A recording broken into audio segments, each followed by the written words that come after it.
తిరుమల కొండపైన ఇలాంటి ఘోరం జరుగుతుందని ఎవరు అనుకోరు. కొండపైకి వెళ్ళే దారిలో ఉన్నటువంటి ఆంజనేయ స్వామి విగ్రహాన్ని మాయం చేసినటువంటి ఘటన సంచలనం సృష్టిస్తోంది. మొదటి ఘాట్ రోడ్లో 7వ మైల్ రాయి దగ్గర ఉంటుంది నిత్యం పూజలు అందుకునేటటువంటి ఆంజనేయ స్వామి వారి విగ్రహం.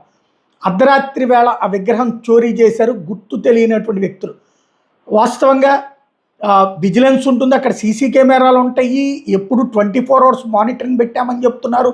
అవన్నీ ఉండగా ఎలా దొంగతనం జరిగింది అన్నటువంటిది అర్థం కాదు. కొండ మీదకి వెళ్ళేటటువంటి సందర్భంలో ప్రతి ఒక్కళ్ళు కూడా స్వామివారిని అక్కడ దర్శించుకుంటూ వెళ్తుంటారు. పెద్ద విగ్రహం ఉంటుంది, ఎల్వేఎస్ఆర్కే ప్రసాద్ గారి టైంలో పెట్టుకొచ్చినటువంటిది. ఆ తర్వాత కాలంలో ఇప్పుడున్నటువంటి అధికారులు కూడా పూజలు చేసినటువంటి విగ్రహం.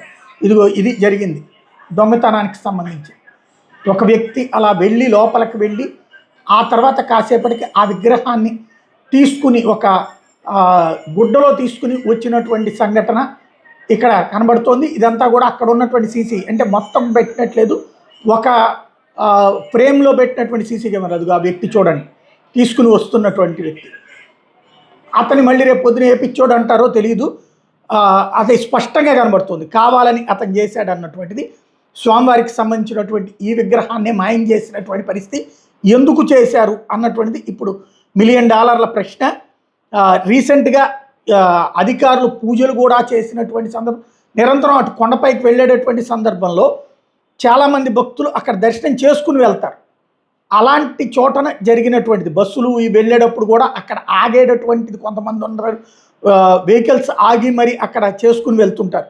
ఇప్పుడు అక్కడే జరిగినటువంటి ఈ అంశాన్ని బోమన కరుణాకర్ రెడ్డి వెలుగులోకి తీసుకొచ్చారు. టీటీడీ నోరు మెదపలేదు. ముందు బోమన ఈ అంశాన్ని తెర మీదకి తీసుకొచ్చారు. ఆయన బయట పెట్టేదాకా టీటీడీ నోరు మెదపలేదు.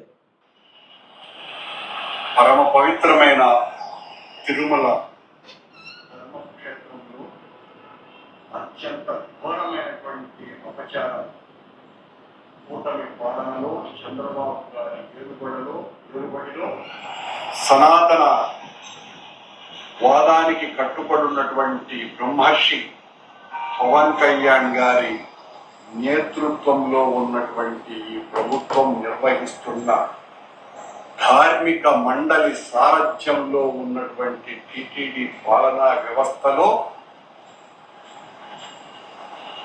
కొన్ని సంవత్సరాలుగా, చరిత్రకందని సంవత్సరాలుగా 7వ మైలు దగ్గర పూజలు అందుకుంటున్నటువంటి వెంకటేశ్వర స్వామి క్షేత్రపాలకుడైన శ్రీ ఆంజనేయ స్వామి వారి విగ్రహాన్ని, ఆ ప్రతిమను దొంగలు దొంగిలించుకుపోయారు. ఇది ఇప్పుడు ఏం కనిపెడతారు, ఏం చేస్తారో చూడాల్సి ఉంది. పరమ పవిత్రమైన తిరుమల ధర్మక్షేత్రంలో అత్యంత ఘోరమైనటువంటి అపచారం కూటమి పాలనలో చంద్రబాబు గారి ఏలుబడిలో సనాతన వాదానికి కట్టుబడినటువంటి బ్రహ్మర్షి పవన్ కళ్యాణ్ గారి నేతృత్వంలో ఉన్నటువంటి ఈ ప్రభుత్వం నిర్వహిస్తున్న ధార్మిక మండలి సారథ్యంలో ఉన్నటువంటి టీటీడీ పాలనా వ్యవస్థలో కొన్ని సంవత్సరాలుగా, చరిత్రకందని సంవత్సరాలుగా 7వ మైలు దగ్గర పూజలు అందుకుంటున్నటువంటి వెంకటేశ్వర స్వామి క్షేత్రపాలకుడైన శ్రీ ఆంజనేయ స్వామి వారి విగ్రహాన్ని, ఆ ప్రతిమను దొంగలు దొంగిలించుకుపోయారు.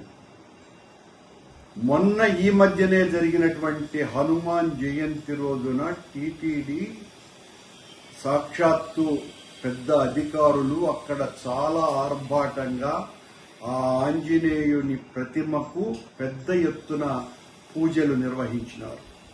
ప్రతి సంవత్సరము కూడా నిర్వహించేటువంటి ఆనవాయితీ ఉన్నది.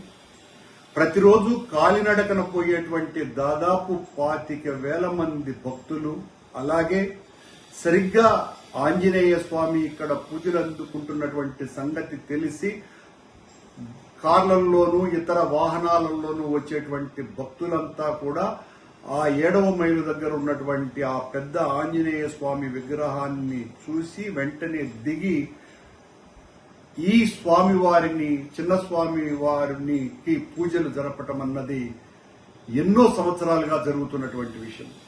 నేనే దాదాపు 60 సంవత్సరాలకు పైగా అక్కడ ఆ ప్రతిమను పూజలు అందుకుంటున్నటువంటి స్థితిని, అప్పటికీ పెద్ద విగ్రహం లేదు. పివిఆర్కే ప్రసాద్ గారు ఆ పెద్ద విగ్రహాన్ని అక్కడ ఏర్పాటు చేశారు. ఆయన ఏర్పాటు చేయటానికి పూర్వమే వందల సంవత్సరాలుగా ఈ చిన్న రాతి విగ్రహం అక్కడ పూజలు అందుకుంటున్నటువంటి సంగతి అందరికీ కూడా తెలుసును. దాన్ని చూసే పివిఆర్కే ప్రసాద్ గారు అక్కడ అతిపెద్ద విగ్రహాన్ని ఏర్పాటు చేయటం జరిగింది. ఈ రోజున స్వామివారి రక్షణగా నిలబడ్డటువంటి క్షేత్రపాలకుడైన ఆంజనేయ స్వామి విగ్రహాన్నే దొంగతనం చేసే అంతగా బరితెగింపుకు అక్కడ పాల్పడ్డారు అంటే టీటీడీ అధికారులు గాని, టీటీడీ పాలక మండలి అధ్యక్షుడు గాని, అసలు ఈ రాష్ట్ర ప్రభుత్వం గాని, విజిలెన్స్ అధికారులు గాని ఎంత నిద్రపోతున్నారు. వాళ్ళు విఐపీలకు ఊడిగం చేయటానికి తప్ప స్వామివారిని దొంగతనం చేయటం ఏంటండి? అవి విజువల్స్ కూడా బయటకు వచ్చేసినాయి. ఎవరో ఒక దొంగ దాన్ని ఒక సంచిలో ఎత్తుకొని వెళ్లిపోతున్నటువంటిది. రాత్రి 22వ తారీఖు రాత్రి అంటే గత రాత్రి 2:49 ఈ దొంగతనం జరిగినట్టుగా ఉన్నది. వేలాది మంది పూజలు అందుకునేటువంటి పరమ పవిత్రమైన ఆంజనేయ స్వామి విగ్రహమే వెంకటేశ్వరునికి అతి సమీపంలో ఉన్నటువంటి ఆంజనేయ స్వామి విగ్రహాన్ని దొంగతనం చేసే అంత హీనమైనటువంటి స్థితికి ఈ పాలకులు వెళ్లారు అంటే ఎంత అపచారం, ఎంత ఘోరం, ఎంత మహా పాపం అన్నటువంటి విషయాన్ని ఈ సందర్భంగా అందరూ తెలుసుకోవాల్సినటువంటి అవసరం. ఎంతసేపు మా మీద నిందలు మోపటమే గాని చివరకు స్వామివారి విగ్రహాన్నే మాయం చేస్తున్నా కూడా కనుక్కోలేకపోయినారు అంటే ఏం చేస్తున్నారు ఈ పాలక మండలి అధ్యక్షుడు, పాలక మండలి సభ్యులు, రాష్ట్ర ప్రభుత్వము, అధికారులు, ఐఏఎస్ అధికారులు ఉన్నారు అక్కడ. ఏం జరుగుతోంది కొండ మీద? ఎంతసేపు బ్లాక్ లో టికెట్లు అమ్ముకుందామా, విఐపీలకు ఊడిగం చేద్దామా అన్నటువంటి విషయం తప్ప. ఇదిగోండి స్వామివారి విగ్రహం నిండుగా ఇక్కడ పూజలు అందుకుంటున్నటువంటి ఈ విగ్రహం ఈ రోజున దొంగతనం పోయిన తర్వాత అక్కడ ఖాళీగా ఆ విగ్రహము లేకుండా, అది కూడా వెంకటేశ్వర స్వామి క్షేత్రపాలకుడైనటువంటి ఆంజనేయ స్వామి అత్యంత అమూల్యమైనటువంటి ఎంతో పురాతనమైనటువంటి విగ్రహమే ఈ దుస్థితికి చేరుకున్నది అంటే ఇంతకంటే మహాఘోరము, మహా అపచారము లేనే లేదు. దీనికి ముఖ్యమంత్రి నేరుగా సమాధానం చెప్పాలి. సనాతన ధర్మానికి కట్టుబడి నేను ప్రతినబూనానని కాషాయ వస్త్రాలు ధరించేటువంటి పవన్ కళ్యాణ్ గారు సమాధానం చెప్పాలి. ఊరికేనే దారిలో నడుచుకొని పోతే కాదు, మీరు నడక దారిలో వెళ్లిన ఆ దారిలో కొన్ని వందల సంవత్సరాలుగా పూజలు అందుకుంటున్నటువంటి క్షేత్రపాలకుడైన ఆంజనేయ స్వామి విగ్రహం దొంగతనం పోయిన దానికి బాధ్యత మీరు వహించాలి అన్నటువంటి విషయాన్ని ఈ సందర్భంగా గుర్తు చేస్తున్నాం.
प्रत्यक्षं ब्रह्मासि